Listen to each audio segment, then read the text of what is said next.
Steve Smith, Journey Revisited by Robin Flans. For Journey lovers, 1997 is a landmark year, as one of the best-selling rock bands in history reunites to please audiences with their classic material, as well as songs from their first studio record in 10 years, Trial by Fire.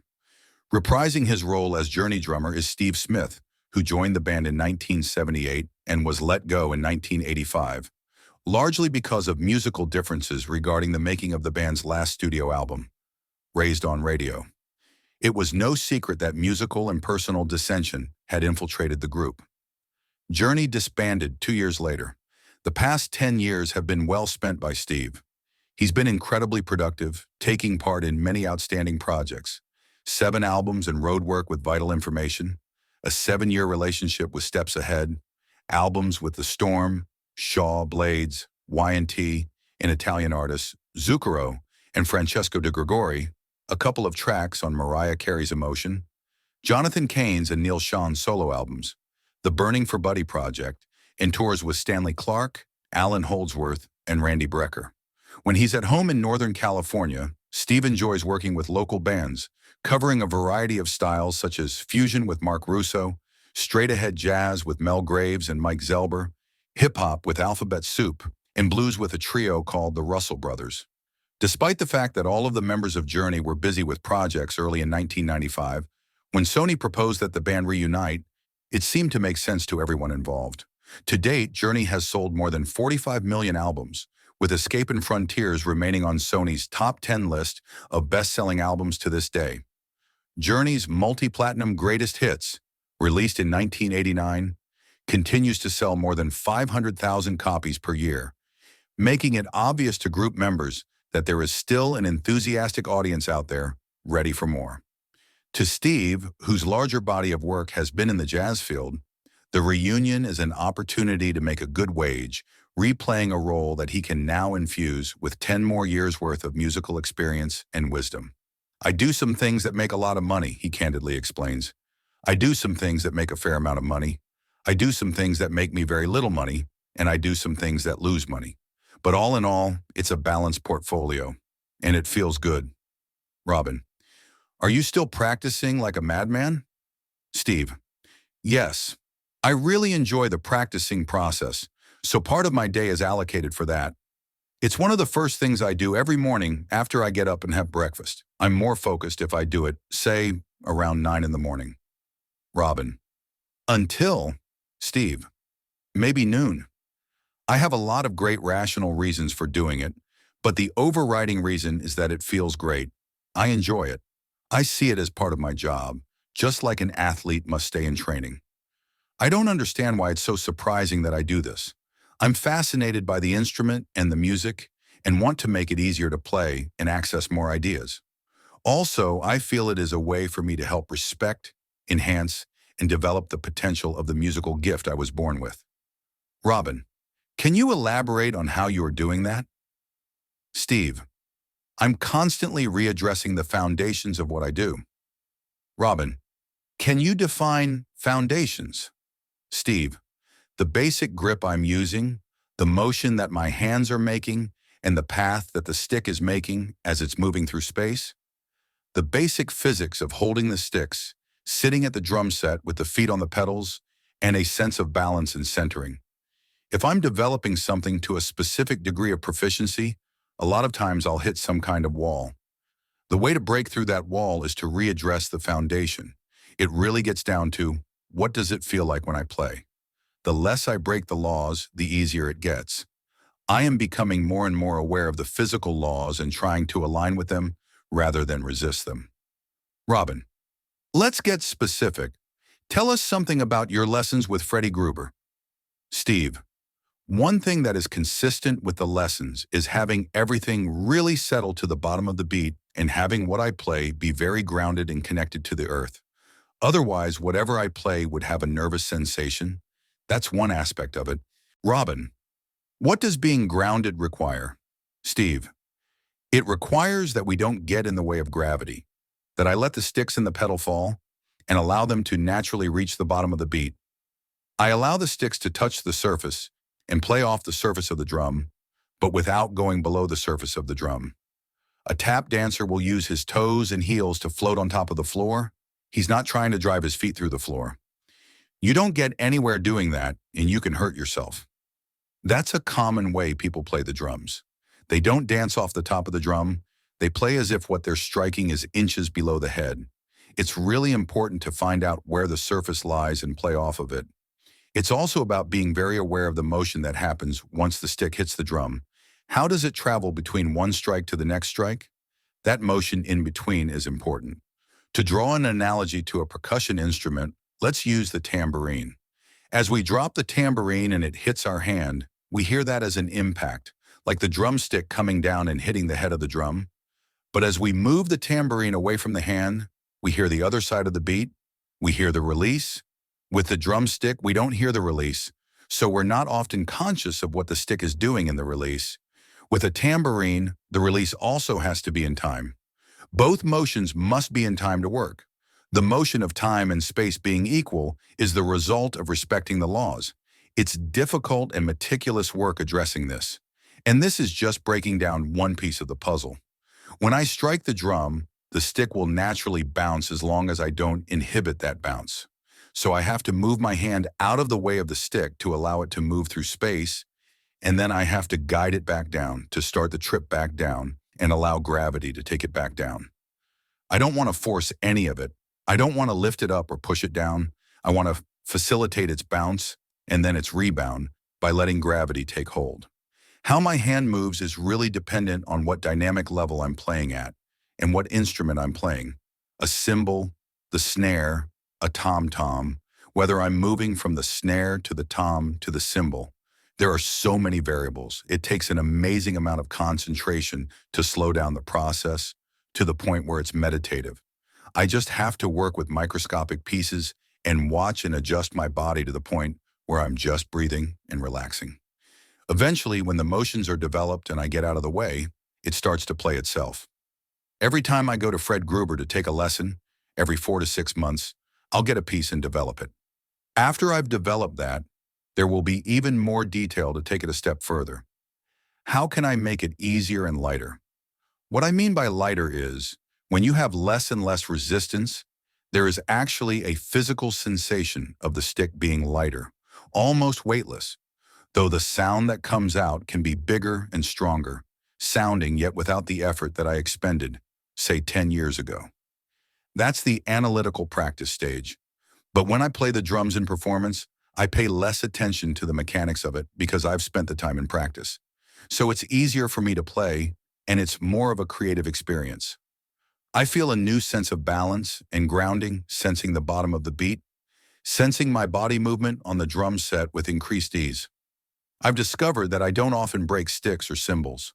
I occasionally dent drum heads and they wear out, but not quickly. I changed the upper tom heads once during the whole tracking sessions for the Journey record. It's because of touch.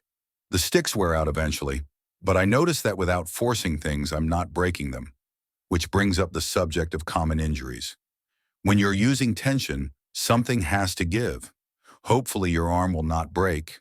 The stick will break first. The cymbal will break first. But usually your body has already taken quite a beating. Robin, certainly this is applicable to the vital information situation, but what about the dynamics and power in the Journey situation? Steve, there may be a misconception that what I'm talking about can only work in a soft context, but that's not the case. Buddy Rich is such a great example of somebody who embodied all of this. That was one of the reasons he was such a technically accomplished player. Buddy didn't break the laws. He was aligned with them, which explains a lot of his facility, but he was capable of playing incredibly loud. You can utilize all of these principles with a full range of dynamics. I'm finding the Journey situation very comfortable. In fact, it's easier than it used to be. I have just as big a sound as I used to have, but I would have had to play with a lot more force to fill up the same space with sound. Robin, there was a 10-year absence of playing in that group. You're 10 years older, more musically mature, more studied, more experienced, and now you're going back in a situation from your past. Did you need to redevelop certain techniques you used back then because that's what worked? Or can you truly apply your maturity to a situation you were in 10 years ago? Steve, When I realized this reunion was inevitable, I decided to really do my homework on rock and roll. When I first joined the band in '78, I was coming from more of a jazz background, with pretty limited rock and roll knowledge. I knew of the groups of the '60s like Hendrix, Cream, and Led Zeppelin, but I had never done any major research on rock and roll history. I had done that with jazz. In the last few years, I really traced the rock roots of the instrument, the music, and all the different players. When I first joined Journey, I played the music intuitively. I was sort of a toned-down fusion drummer at the time. But for this reunion, I decided to approach the music from a completely different perspective, more from the roots of rock and roll. In my researching the history of the drum set, I decided to go back and try to find the point where the music began to diverge from jazz. The instrument itself was basically designed to play jazz. If you were a drummer before a certain time, you were pretty much a jazz drummer. Eventually, they used the drum set to play the blues. I tried to find the point where the blues started to evolve into the early rock and roll feels. I read books, bought videos, and a lot of biographies and histories of rock and roll, and then went out and tried to find the recordings to accompany all of that. I enjoyed it. This is my work.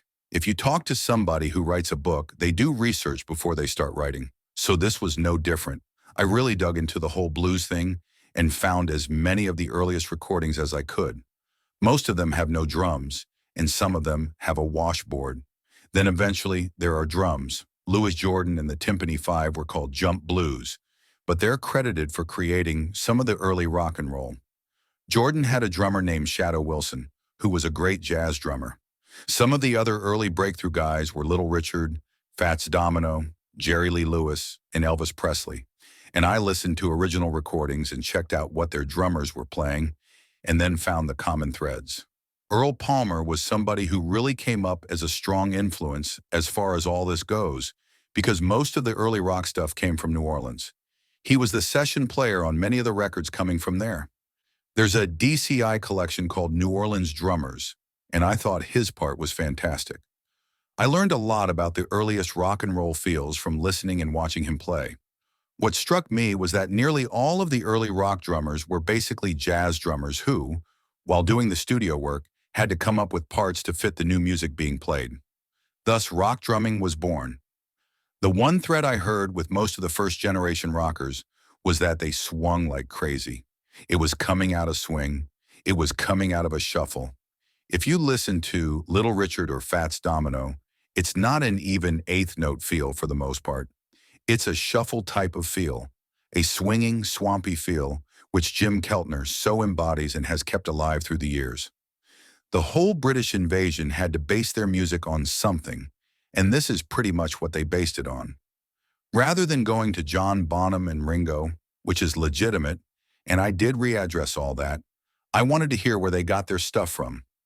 From what it sounds like to me, they got their influences mostly from jazz drummers like Max Roach, Art Blakey, Elvin Jones, Philly Joe Jones, Buddy Rich, and Gene Krupa, and then the work of Earl Palmer and his contemporaries. When I listen to those early English drummers, they have this great swing as well. The further we get from the source, the further drummers move away from their orientation of the instrument, being based in the 4/4 swing pulse, or at least the shuffle. Consequently, we're further removed from the essence of a grooving, swinging, down-home, funky rock feel. I did personal examinations of the different musicians I knew who were influential to Steve Perry, Neil Schon, and Jonathan Cain. I know Steve's major influence is Sam Cooke, so I read his biography and I had a sense of where he came from with his gospel roots. I bought many of his recordings, which encompassed all of his different periods. Jackie Wilson is also a big influence on Steve, as well as many of the great soul singers of the '60s. I bought Motown collections, Wilson Pickett, Marvin Gaye, and Otis Redding, to name a few. I wanted it to be that when I walked into the rehearsal hall with Journey, it would be different from before. Like when Steve would talk about this Sam Cooke tune or the feel of this Motown hit. Back then, if he gave me a hint of what it was about, I could fake it. I could come up with a good approximation and something intuitively that worked.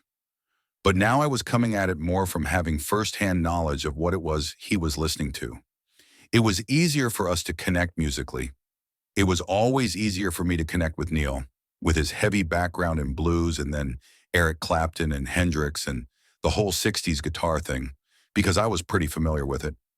But I went back even further to check out Neil's blues roots. It was an interesting period of months where I was listening and reading. I'd then try to play along with the records and try to cop the feel, getting right back to how I practiced when I was a kid. I also went out and played gigs with some of the local San Francisco players. This way I could embody it, feel it, and develop it, so I could play it whenever it was appropriate. It gave me the feeling that I could enjoy this Journey reunion and get something out of it in a musical way. Robin, how do you see your evolution of the last 10 years? And what do you see that you're bringing to the music, aside from the studying? Steve, I've had a lot of studio experience in the last 10 years, so I have a lot of newly developed skills in song drumming. I have a lot of technical awareness of the studio environment and playing with click tracks, sequencers, loops, and all of the modern technology, which I didn't have any knowledge of when I had originally joined the band. That was a lot of experience for me to bring to the situation. Something new I brought to the reunion was a sense of detachment from the band experience. Before, the band was incredibly important to me, and the outlet was really crucial in that I wanted to demonstrate everything I knew, my ability and knowledge. And I was trying to squeeze everything in, which can cause a lot of tension. In some ways, it can create some great music, and there's something to be said for that. But behind that, there was also somewhat of a lack of awareness of what might be the most appropriate thing to play. Now I just cut to the chase without taking some unnecessary circuitous route. Having a lot of experience as a hired hand now, I do what the people who hire me want, and there are boundaries to be creative within, which is the challenge. So I take the challenge, and if they like it, great, and if they don't, I'm not attached to it. I'm just there to do my job. I've learned something through the experience, but I'm not attached to it. I approach this situation with that sense of professionalism and objectivity. Robin, having done a lot of session projects, you probably came back to this situation with more confidence. Steve, yes, I had the confidence to know I could do a good job and to know I have worked with very demanding people who have been very satisfied with my work. I went into this situation with that attitude. Robin, in the early days, the creation of the music was a band process. When Journey recorded Raised on Radio in 1985, it was much less that way. How was the new material put together? Steve, it was a combination of approaches. A normal working day would be 11 a.m. to 5 p.m., 5 days a week, like a regular day gig. We would jam and come up with song ideas and nurture them to completion. We pretty consistently created one song a day for a couple of months. That would result in a pretty good song form: verse, chorus, bridge, with an arrangement and some melody, although no lyrics. Then we would make a rough demo with a couple of mics in the room.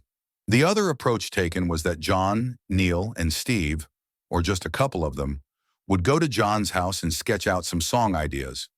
What they did differently from the Raised on Radio project, except for 2 tunes, was they didn't use a drum computer or synth bass, which was really nice. They just left it open, so when Ross, Valerie, and I came in, we could take their ideas and put ourselves into it. They had the knowledge that there was something of value in that spark of chemistry and creativity that happens with the 5 of us in the room. That felt great. After a few months of this, we had around 30 songs in various stages of completion. Then we tried to hone down the best of those because the lyric and final melody writing was rather painstaking for John and Steve, and they didn't want to do it if it was unnecessary. We got it down to 18 songs and they completed them. We ended up choosing 16 to record. By the time producer Kevin Shirley showed up, we were ready to record, or so we thought.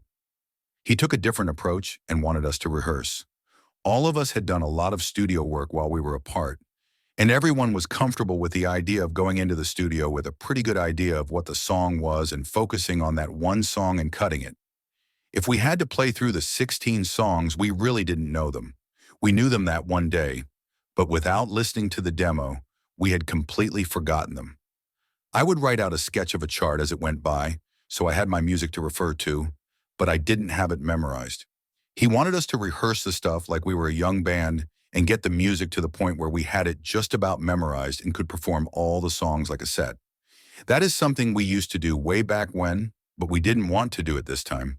So there was a lot of grumbling, but we did it. We spent 3 weeks rehearsing the songs that had already been written. Robin, was there value in that? Steve, yes, it turned out to be good.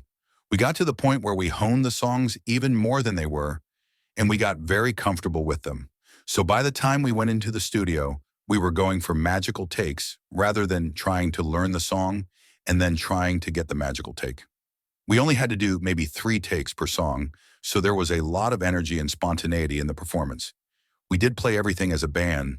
We used a click track on everything, which was almost more at my insistence than anybody else's. I feel very comfortable with a click track, and it makes it easier for me. I think of it as a ruler with which I'm trying to draw a straight line across a page. We cut everything live with vocals and guitar solos, and I'd say a lot of the guitar solos ended up being live. We kept almost everything. Occasionally we would splice a verse from one take or a chorus from another take, but that felt better to us than doing it with a computer.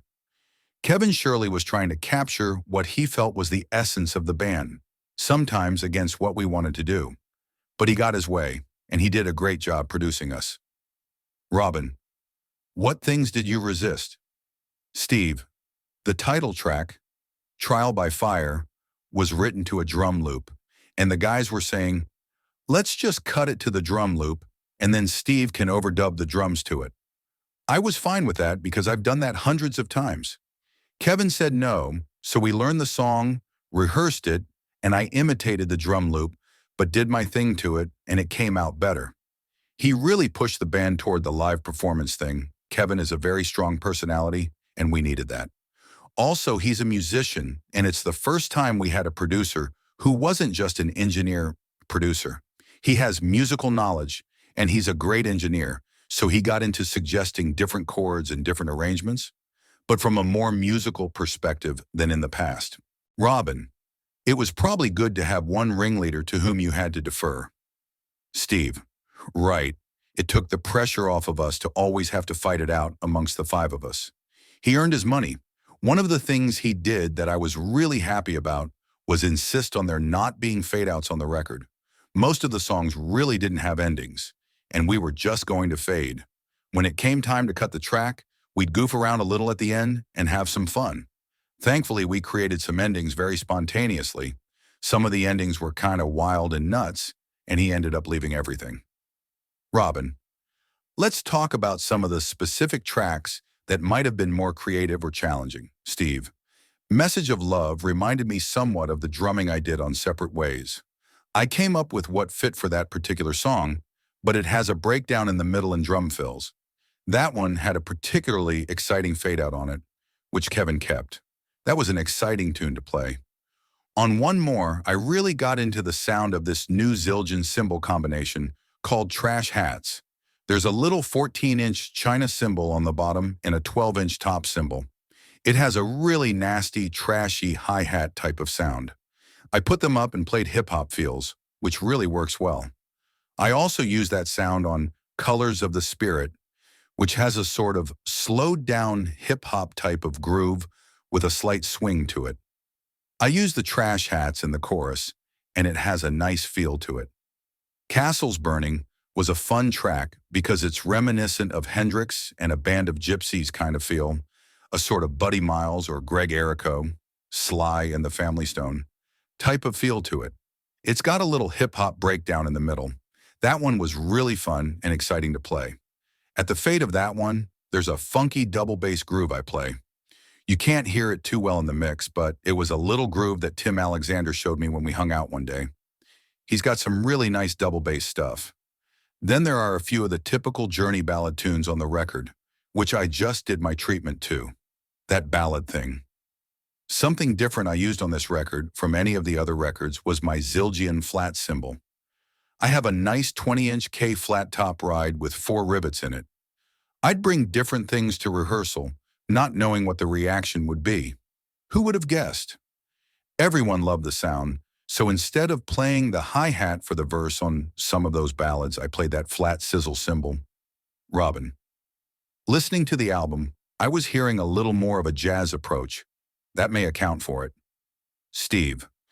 Yes, that might have been the jazz sort of sound. It's mellow. It has a flow. It's not jagged, it's smooth. I used that on quite a few of the tunes. I also used an LP tambourine mounted to my left on some of the songs for a backbeat. I did that on When You Love a Woman and Forever in Blue. Robin, what about the double bass? Steve, I use the double pedal in the studio, although I'll probably use the two bass drums on the tour.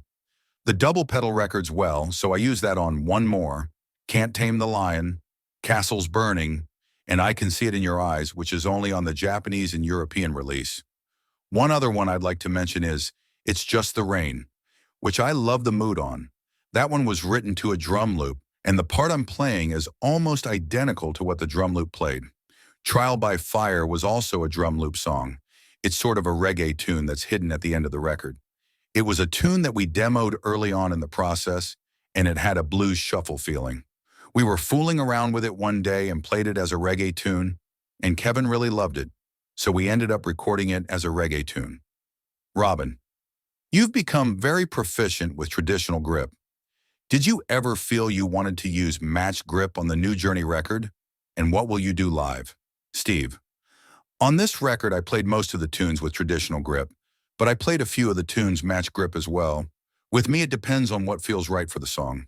Robin, it's not about power for you? Steve, no, it's a feel thing.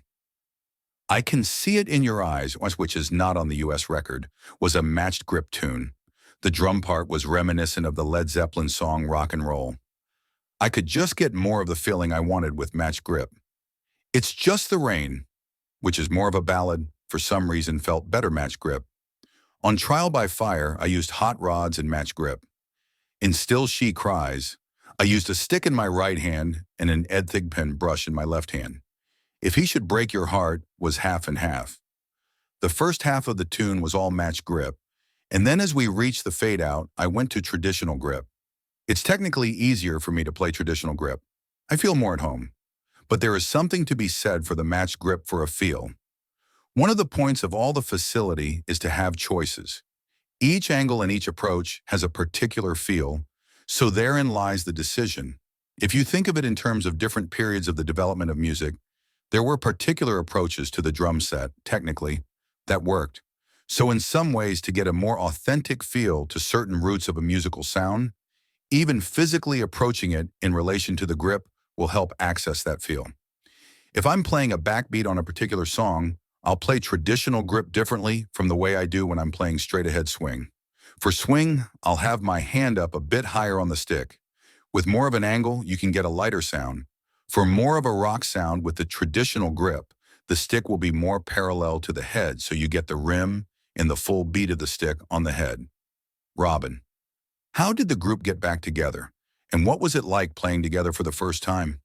Steve, as far as I can tell, how we got back together started with Columbia first working towards reuniting Steve with Jonathan and Neil, and then including Ross and me in the mix. It was difficult to get it off the ground initially. Steve was happy doing a solo project, as were the other guys. Eventually, Steve got interested, and he really was the crucial piece. The rest of us had had some dialogue about whether we'd be interested in doing something like this if the opportunity arose. The other members were into it. When he consented to get together with everybody, we went into a rehearsal hall in LA and just played. Actually, the story there was that we were supposed to play on a particular day in September of '95, though we were going to get into town the night before and set up the instruments on the rehearsal stage. But you can't get people to just set up their stuff and not start playing. So it ended up that the four of us set up and started jamming right away. We had a list of some of the old Journey tunes we were going to play, which none of us had played for all those years. We were having a lot of fun, and then Steve Perry called to find out what was going on, and we said, "Come on over." So it actually started a day early. He came over, we ran through a bunch of the songs, and it felt really good. The next day we got together again and played, and the chemistry was instantaneous. It was interesting to me that it still felt good after all those years. It didn't feel like we had been apart for so long. During the next few months, we worked out the legal matters, and then we worked on some of the personal issues that had been unresolved in the 10 years. Robin, It's no secret that when Journey ended, there were some problems. 10 years later, you came back into this feeling? Steve, a bit apprehensive about getting involved again. As far as having moved on from the pain I went through when I first left the band in '85, I felt resolved about that. I didn't harbor any resentment about being kicked out of the band, because dealing with those pains turned out to be a blessing in disguise for me. It helped me to move on as far as being a musician and developing as a person and having to make my way in life without the protective cocoon of a successful rock band. From the point of view of needing a resolution, it didn't matter to me if this reunion happened. What I was apprehensive about was getting involved in this type of lifestyle again and opening the whole can of worms that goes with it. I enjoyed my life and really liked what was going on with Vital Information, the clinics, the sessions, and family life. But with the success of all the other reunion bands, it seemed like a great opportunity to further heal some of the wounds that happened when the band broke up. Robin, so let's talk about where you stand with Vital Information and your last release, Ray of Hope. One of the reviews had applauded the playing, but was not overwhelmed with the material, which raises the question about instrumental music right now, who it gets written for and what impact it's supposed to make. Steve, that is a very big question. I'd have to start by saying it was written for the musicians and listeners alike, to entertain, excite, and inspire them. When the music was first being developed in the late '60s and early '70s, there was a great musical openness and creative spirit that doesn't exist today in the same way. Rock was still fairly innocent and not formularized. Soul music was very creative. Jazz was experimenting with modal forms, and the climate was ripe for cross-pollination. We had a burst of creativity from Miles Davis, the Tony Williams Lifetime, Mahavishnu Orchestra, Return to Forever, Weather Report, and others that was socially supported as an expression of the times. There is still some great music being played, and there are musicians coming up with some fresh approaches, but on the whole, I think the fusion era has come to an end, as far as its being a vital movement. It seems that it was assumed that listeners became less adventurous, and the music reflected that. I think there will always be an audience for it if it's played with integrity and high musicianship. The Young Lions are proving that there is still an audience for well-played bebop. As for Ray of Hope, we did a lot of group writing, which is the first time we ever did that. We got in a room and jammed on some grooves, and then completed the compositions based on those grooves, which is more or less the rock and roll writing style I had experienced with Journey. The music we came up with for this record was, in some ways, surprisingly mellow. On the whole, it's not a hardcore fusion record. For whatever reason, that's where the group was at, and we went with it. We hope to have a new Vital Information recording completed before I go on tour with Journey. We're going to go for a much looser, more improvisational approach. The writing will be blues-based, with Tom Coster playing the instruments he grew up on, Hammond B3 and Fender Rhodes.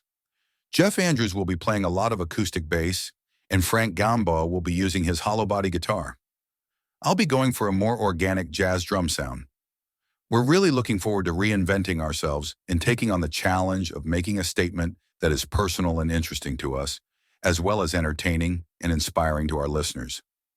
Robin, when the journey with Journey is completed, what will you do? Steve, I think I'll just continue to do what I was doing before Journey came along, which is record and tour with Vital Information, do session recordings, clinics, solo performances, be a working musician, and spend time with my family and loved ones.